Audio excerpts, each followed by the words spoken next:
Effectivement, nous allons partir pour la Brière. La Brière, c'est le deuxième marais de France, juste après la Camargue.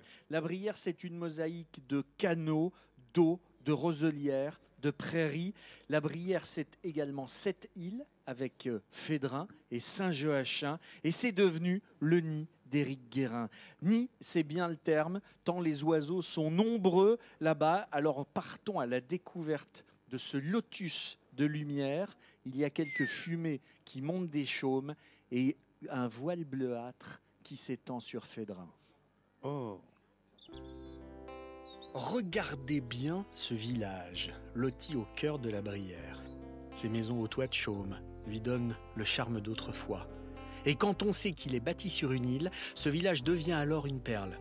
Sur l'île de Fédrin, on trouve aussi de belles histoires que seuls ses habitants savent nous raconter. Normal, c'est leur histoire. À l'image de ce couple, ils vivent en autarcie totale. Ils se nourrissent uniquement de ce que leur procure le potager. C'est beau, hein? T'as vu comme il est tout verruqueux, celui-là? Il y a plus de 20 ans, Madame Vie est passée par hasard dans ce village et ce fut le coup de foudre immédiat.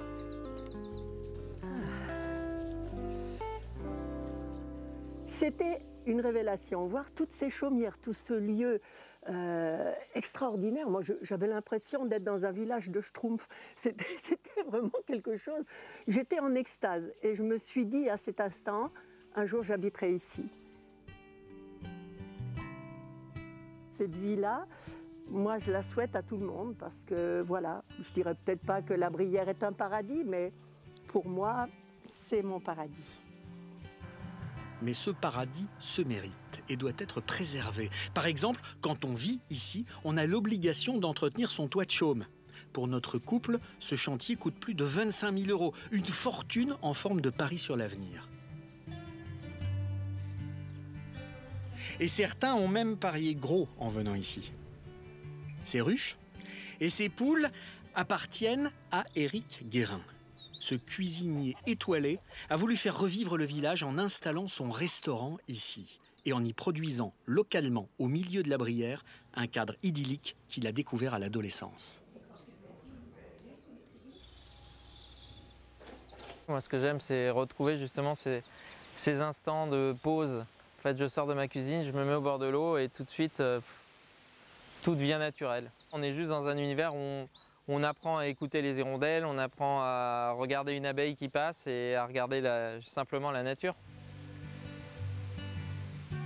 Mais le must quand on aime la nature et que l'on habite dans la Brière, c'est d'aller se promener dans les marais.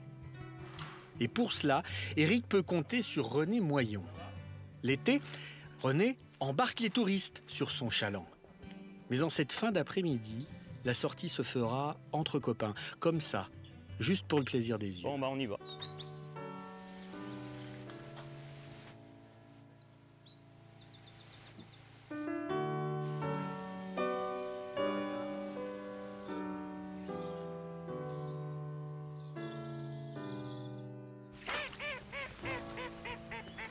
Depuis qu'il est né, René Moyon n'a quasiment rien vu d'autre que ces marais. C'est ici qu'il a appris à percher, à chasser aussi. Des souvenirs d'enfance à attraper les grenouilles au milieu des roseaux aujourd'hui disparus à cause d'espèces invasives. Car oui, cet endroit est aujourd'hui en danger. Et pourtant, la Brière est si belle, totalement hors du temps et des contraintes du monde moderne.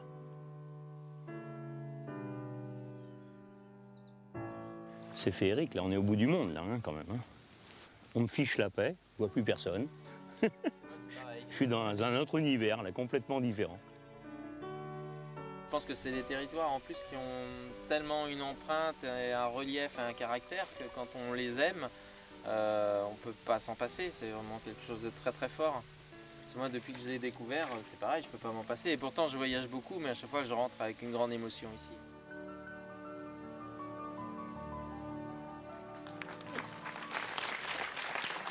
Nathalie me souffle, il doit être druide aussi, Éric, mais c'est un peu ça.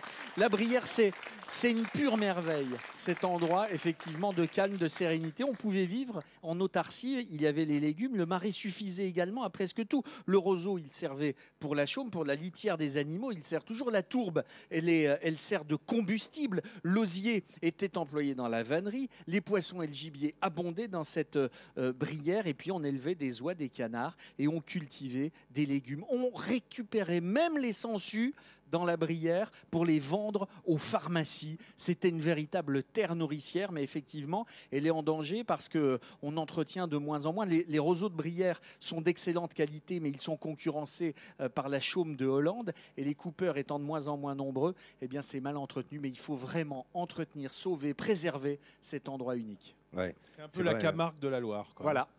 Oui, c'est ça. Et on le voit ici, on a vu le chaume avec un Made in France, évidemment, l'excellence à la française. Ça nous faisait penser à autre chose, c'est au film de Jean Becker, Les Enfants du Marais. Exactement. Je trouve que ces images étaient de même nostalgie, quoi, de douceur. C'est un endroit assez incroyable. Merci beaucoup, Jean-Seb, pour ces images et ces explications à propos de ce marais.